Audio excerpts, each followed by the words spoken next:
coming today. So what I want to start out with is a little story.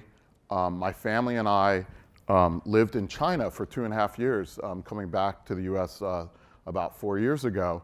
And it was a really exciting experience for us because of the time that's in China right now in terms of where everyone feels the country is going. The energy there is incredible.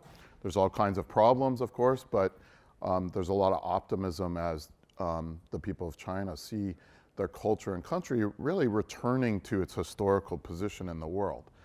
And what was really interesting to me as a foreigner, working in an American company as well as in a Chinese university, was to see how historical stories and idioms were actually used in day-to-day business conversation, which is not something I was used to as much here in the US. So I'm actually going to start off with a little piece of historical story or object here.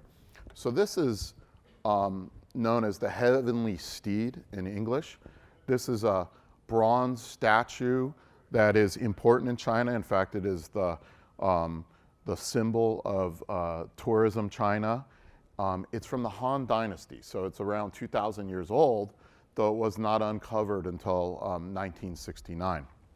And one thing that was interesting about this sculpture was when they uncovered it, they were unsure of how it was made, because it was kind of interesting in that the legend behind this steed was that the horses in the west of China were so fast that they literally flew.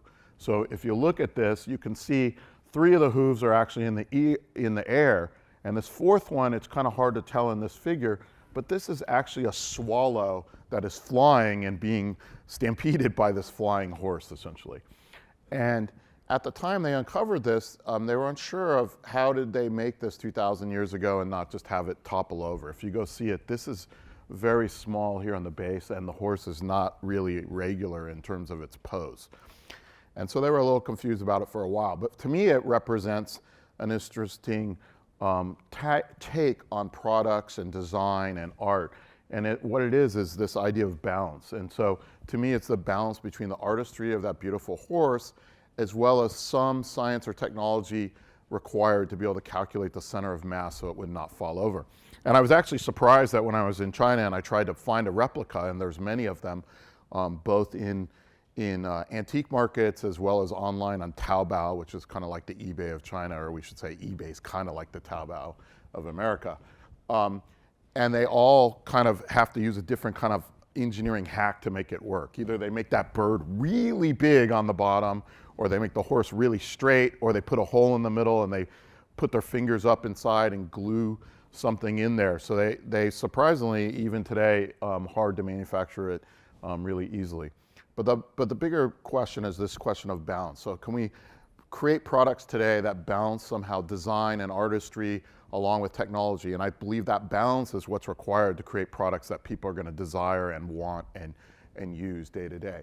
So my research and many of the projects that I look at try to find a balance between bringing design to the problem as well as bringing interesting new technologies to solve problems. And then my time in China, living there, I was confronted multiple times with interesting cultural differences that sometimes led to misunderstandings, but often also led to new design ideas. Just because of misunderstanding people, you often come up with something new. Oh, I thought you meant this. No, I didn't mean that, but that's a good idea. And so this comes back in some of my research also in terms of trying to understand difference in culture. And so these are important to what I do today. So what I want to do is talk about 2 different problems that involve balance and some of the solutions we worked on, and try to generalize some of the lessons, and then I'll go into some more novel technologies that we're working on today here at Stanford. So much of this work is work that has been done by several different individuals, graduate students, other faculty I worked with, research at Microsoft in Beijing, so over the last 5 or 10 years. So one of the problems that we've done a lot of work in is in health. And we did work, I ran a research lab for Intel in Seattle. We did a lot of work on aging in place. So how could we understand how elders were performing in their homes as they started to decline and how we could support that. We also did a lot of work in physical fitness and activity. And so I'm going to talk about the latter. So one of the people working with me was Sunny Consalvo, and as part of her PhD dissertation, she wanted to really try to work on the issue of obesity, which is really becoming a global epidemic. In the United States, about a third of the population is clinically obese, which is the point where we start to see correlation with heart disease and diabetes. And what was surprising to me was living in China, which was kind of still a developing country, was to see that they're starting to have some issues with obesity, specifically among young boys and specifically among this kind of large middle and upper class, which is now somewhere on the order of 400 to 600 million people, depending how you count. So what Sunny did as part of her PhD dissertation was to say, you know, people are starting to use their mobile phones a lot more as we started to get the initial smartphones. So this was one running Microsoft Windows Mobile 5. But even before the iPhone came out, we noticed that the smartphone was becoming much more than a phone to people. They were running applications on it. In any of my courses, I would often ask the students, how many are you wearing a watch? And we would see, you know, that number every year goes down. And the reason is people were using the phone as this general purpose device, and they were using it a lot. And in fact, today we've seen studies that show that people pull their phone out of their handbag or pocket 100 to 200 times per day to glance at it. So Sunny's intuition was, could I take advantage of all those glances at the phone, at the background or lock screen of the phone, to somehow transmit information that would help us help somebody trying to change their behavior in some way. So in fact, in this system called UbiFit, Sunny's idea was that we would have a background garden on the back of your phone, and as someone engaged in physical fitness activities, these flowers would grow on the background of the screen. So if you did an aerobic activity like running or biking or a Stairmaster or elliptical trainer for 30 minutes or more, one of these orangish flowers would grow. If you walked for 10 minutes or more, one of the sunflowers would grow. And if you did strength training or stretching, those blue and white flowers would appear. And if through the end of the week you had met your goal for the week, this butterfly would appear on the screen to kind of tell you you had made it. And in fact, later, some small butterflies stayed around for a couple weeks because we realized a lot of people didn't get their butterfly until like Saturday, and then suddenly Sunday would come and everything would clear out, and we were like, they didn't really have any memory of kind of reaching their goal. Now, the idea of this system was not that you would look at this background screen and count things and go, oh, I have 3 of those and 4 of those and 2 of those. We were trying to make it more that just with all those glances that you got at it really quickly while you were pulling out your phone to check the time or to send an SMS or to play Angry Birds or whatever it was, that you would get a gestalt feel of how well you were doing. So in fact, if near the end of the week, let's say on Friday, this appeared, you would be feeling good about meeting your goals and doing what you had set out to do. On the other hand, let's say it came to be Thursday and my phone looked like this, I might say, I'm gonna bring my gym bag today and I'm gonna go to the gym instead of taking lunch with my friends or something like this. So that was the main idea. We also had built-in sensing. If you see this device here, we built a sensor board that had 10 different sensors, 3-axis accelerometer, multiple kinds of light, barometric pressure, et cetera, as well as processing, storage, and Bluetooth. So all of the machine learning and sensing was done on that device, and then it just transmitted over Bluetooth to the phone what you were doing. Now, we didn't think, oh, the future was going to be people wearing these big sensor boards on their belt, but as a standard trick in computer science is, let's throw more expensive hardware at this problem, knowing that eventually it's going to be cheap and small. And in fact, we knew eventually that stuff would be built into the phone. And probably only 2 or 3 years later, the iPhone came out, and we showed very quickly that we could do the same inferencing on the phone. And now you can see commercial apps that do some of those sensing, typically running, walking, maybe biking, not too much more usually, but you can do it. So that was the basic idea of this. Now, when we studied it, I really thought, as the kind of manager of the lab and the one writing the checks for all the research that we were doing, that this automatic activity inference of that sensor board was a really important thing. You know, wouldn't it be great if we could tell automatically what you're doing and figure that out, and you don't have to do a lot of work to record it? So I thought that was the key feature. Fortunately, we try to study these things. So we did a 3-month field trial with 29 different participants. And at the time that we ran this study, we thought it was a horrible time to run a fitness study. So this was work done at the University of Washington and Intel Research in Seattle. Because the way those research labs worked is we had a professor from the university run them for 3 years, and then we would switch over to the next professor who would take over and kind of change the direction of the lab to keep it very fresh. So my term had actually ended at the point we were getting ready to do the study, and my successor was like, you guys got to get this study done. I want the resources. I want those people to work on his research. So we were kind of forced in doing this study, and we started the study in mid-November, okay? 3-month study on fitness. Now, mid-November here in Palo Alto may not seem too different than mid-July, other than it's a little cooler in mid-November. But in Seattle in mid-November, it is wet, it is dark, it is rainy, it is cold, and people start dropping off on some of their exercise routines, and there's other research that backs this up.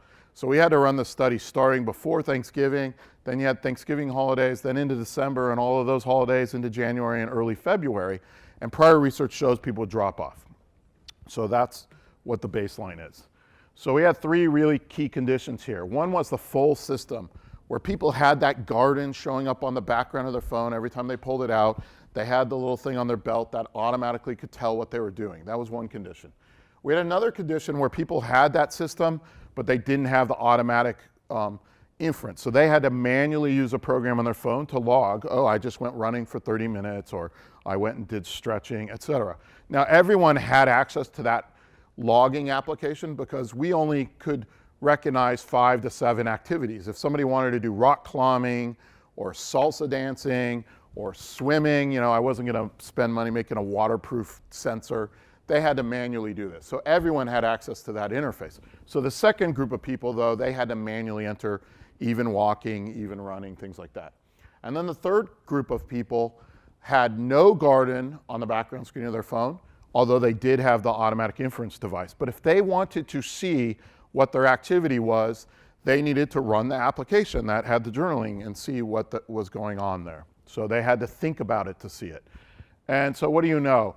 At the end of the study, the people who had the garden on the background of their screen, where they were getting glances at it many times a day, maybe up to 100 or 200 today, were able to maintain their exercise through the whole study. And the people who had to think about it, run that application to see it, dropped off. So this is a lesson that I think hasn't yet kind of sunk in with some of the commercial things. For example, many of us have Fitbits or other devices. I have to think, oh, what's my step count now? And then think to query it and go, okay, 45, 80, I gotta kind of pick it up the rest of the day if I'm gonna hit my goal. Whereas with this kind of interface, you're just kind of subconsciously seeing this information throughout the day and becoming more aware of what you're doing and what you might need to do. So for me, the ambient display was really the key feature. This is not to say we don't want activity inference. In fact, when we interviewed all the people in all conditions after this, whether they had it or not, people want that feature. And in a longer term study, it may become even more important because maybe we'll find people drop off with journaling as it starts to become tedious over many, many months. It's an open question and remains to be seen. We've tried to use some of these same ideas in other domains. So another domain where I feel finding balance is important is the environment. So finding balance between our human activity and the earth and taking care of it. So, you know, nobody needs too much to learn about droughts. Here we see, you know, this is Hoover Dam near Las Vegas, very low. I bet I need to get a new picture, I can get it lower. But you can see here in Las Vegas, they're paying people hundreds of millions of dollars to get rid of their lawns. I actually have a new house here with a lawn. I wonder if I can get Stanford to pay me to take it out. But here's the latest data. This is from the New York Times just about a week ago. This is not just a problem of building cities in the desert like Las Vegas or Phoenix or even LA. You can see this is all of the drought occurring across the United States.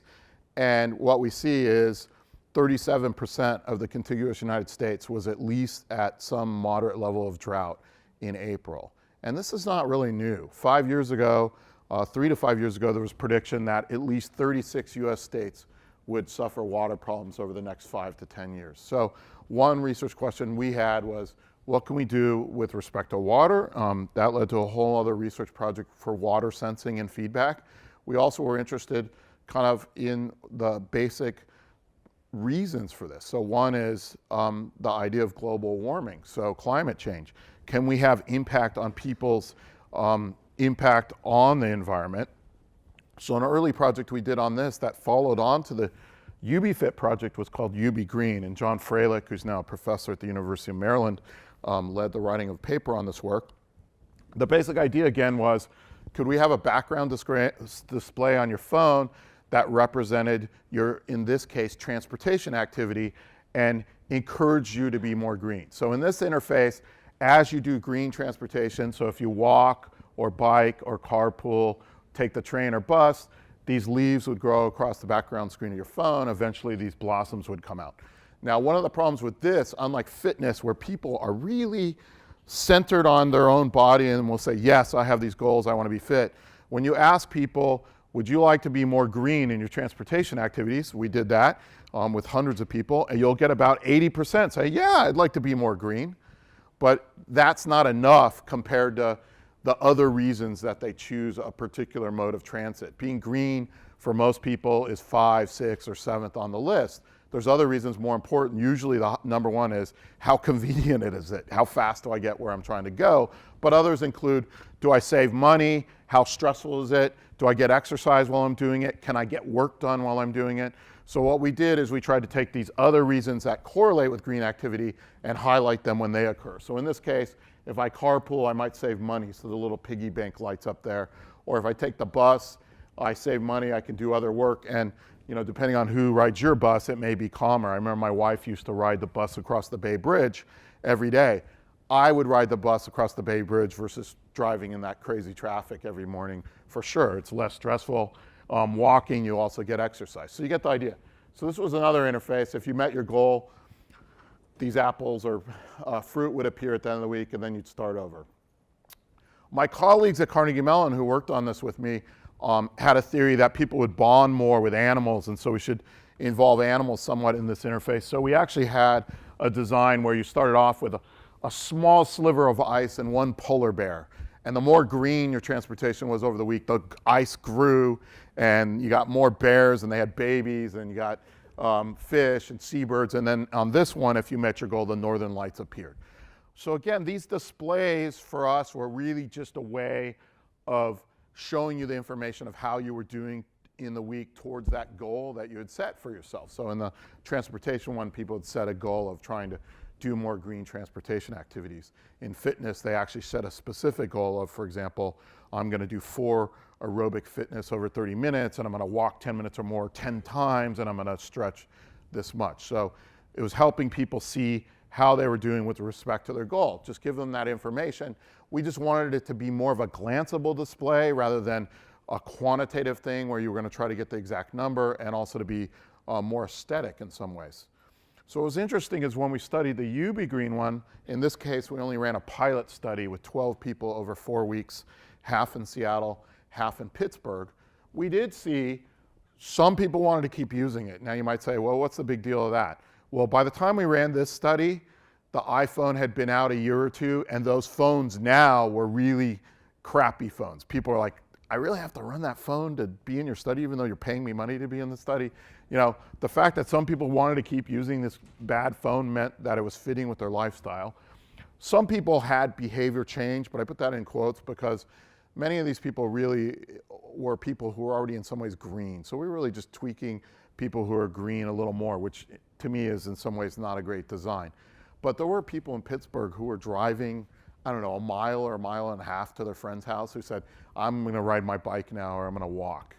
So there was, quote, change, but it's not a long enough study to know whether that's real change. It's too short term. The more interesting thing for me about this study was some of the comments that came back in the post-evaluation interviews.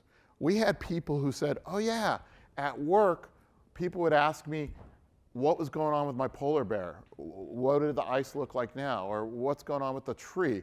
Or my wife would say, who had the same app, said, hey, let me see yours. I want to see where yours is at. Or somebody would say, oh yeah, I went out and took a bike ride instead of driving my car so I could get to the next level of the game. And we said, what game? Or somebody said, what's happening in the story? We said, what story? We didn't design a story. It was just meant to be this kind of visual display of your information. And so this idea that people really engaging with this really simple display and seeing it as a story or a game, I think is an important lesson that could be used in many of these behavior change apps, whether it's Fitbit or Nike or whatever, that embedding story and actually designing story as part of your feedback might engage people to want to keep going and see what happens. So using story to drive long-term engagement is something that I've been trying to do for a few years. We first looked at this when I was living in Beijing at Microsoft Research Lab Asia, and we created an app, or we designed an app called Who is Zuki? And Zuki was trying to get at two of these issues that had come up previously in this research. One was, hey, let's explicitly design a story, Who is Zuki, that is sort of a mystery. So you can see Zuki here is this purple character. You might look at it and say, is that a bird? What is that? You don't even know. Is Zuki an alien? The whole idea is as you meet your goals week to week, the story of Zuki kind of gets revealed to you in the comments that Zuki has. And Zuki also has to get through these different kind of challenges, like here, get across this river, or dig this hole, or find this new element that he needs to fix his spaceship or something to return home, depending on what your backstory is. And so this was one where we actually are trying to design the story in here. The other research question that I think is difficult comes back to that UB Green study. When I ran it, I was a little skeptical about the whole idea. And in fact, part of it was just to show this design tool we had created, that we could create an application like that in 1 day or 2 days instead of the months and months that UBFit required to design. So part of it was that. But it also always nagged me that the only people who were going to run an application to be green were people who were already green. And so that might be 20% of the people. How do we get at the other 80%, which is where the real action probably is? And so when I was working in China, I had a social science student interviewing Chinese to figure out what would a kind of UB Green application in China be? Because I felt, China is building more buildings and producing more carbon than anywhere in the world. And with the US, these are the two key players if you want to attack carbon. So I wanted to see what would my application be there? How could I have impact there? Unfortunately, the results were really bad. The student came back and she said, nobody wants to run a green application on their phone. And I was like, okay, I thought most people wouldn't, but why? Nobody. She said, the reason is people said, if I ran this application and people saw that I was saving water or saving gas, they wouldn't think it was because I had to be green. They would think it's because I couldn't afford to spend the money and that therefore I was poor, and that it was a social standing position, which is again a cultural Eastern versus Western way of showing your position, and which is actually related to that obesity issue with young boys. So I thought, okay, here's a great cultural one we need to work with. We came back and asked, well, did they say anything else that was interesting? Well, she said multiple people said if it had more to do with my health, then I might do it. So that gave us the idea of trying to create an application that's about your holistic wellness. So your mental wellness, your physical wellness, and your environmental wellness. So in Zuki, you actually are trying to achieve activities in both. And what the design that we're working on now is kind of looking at what should the story be. So some students last quarter have kind of started to develop a backstory of what this might be. The other idea is that people probably don't even want to make green goals at the beginning of using this application. And so maybe by using the backstory with Zuki, and maybe Zuki's planet suffered from global warming, that as you engage with Zuki, he's kind of nudging you to set goals. So that's kind of where we're at on that. So I'm going to conclude the last couple minutes here just showing you some of the newer technologies we've been developing over the last year here at Stanford. One that started with a PhD at University of Washington, Scott Saponis, was this idea of could we interact with computers using just our fingers by sensing our muscles in our arm, and allow us to use computing in places we normally can't. Let's say while we're running or we're driving or we're active in some way with our hands. So he built a wireless EMG sensing board, and tried this out as part of his PhD, and he found we could do gestures with your fingers or around a mug or a bag and get 85 to 90% accuracy. This is great for a first cut system. And just to show you kind of Scott using this, here he is playing Guitar Hero with 2 of these on. And so, you know, which string is going to get pushed with his fingers based on him just doing this, and then, you know, his other hand is being sensed strumming it.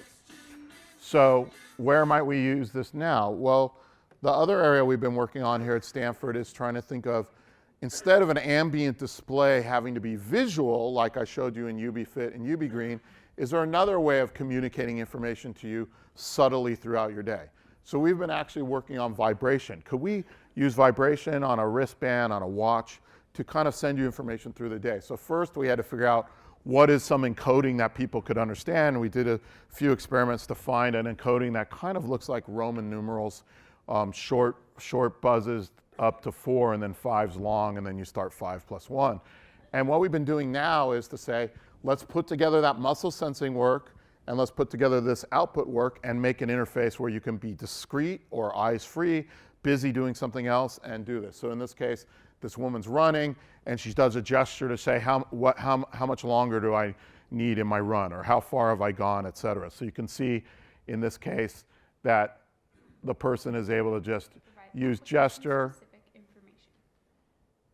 Different gestures give different commands. So that's good when you're doing that. Discrete querying.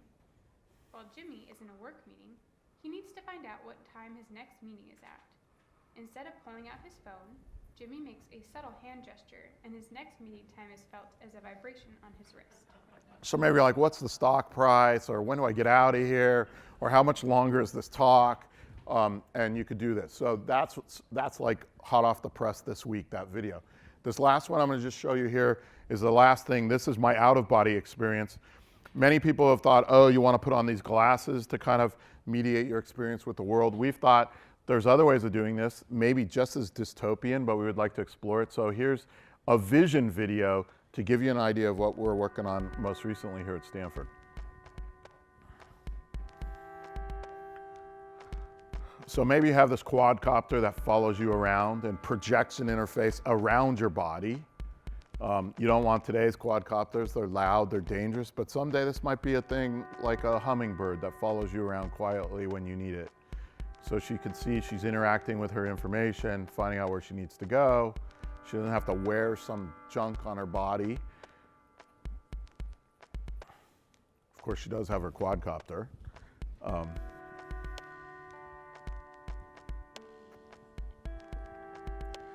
It's especially nice in these multi-user situations because instead of us both having glasses that have to register where we're looking exactly, you just project it. So we both see that soccer goal. We both see the halo around the ball. We both see the graphics when she scored the goal. And then finally, you can make it move to different surfaces when you need more personal information. Maybe it projects on your hand. And so this is the basic idea. So imagine, I'm going to skip this, but imagine you're here at Stanford and you want a tour of the campus. So we might have this personal tour guide in this quadcopter, and it's personalized in that it can speak your language, you know. It can go, let's say you want to only see engineering. I think it's a little narrow of you. Fine, you can go over there. If you want humanities, go somewhere else. If you want to know more. And then when you leave your experience at Stanford, you could leave your experience at Stanford with a picture or a video of your family standing there in the Hoover Tower with this really nice flyby video. I'm going to have to color somebody in there. And that's what you might leave with your tour experience. So that's what we're working on now here at Stanford. Thank you.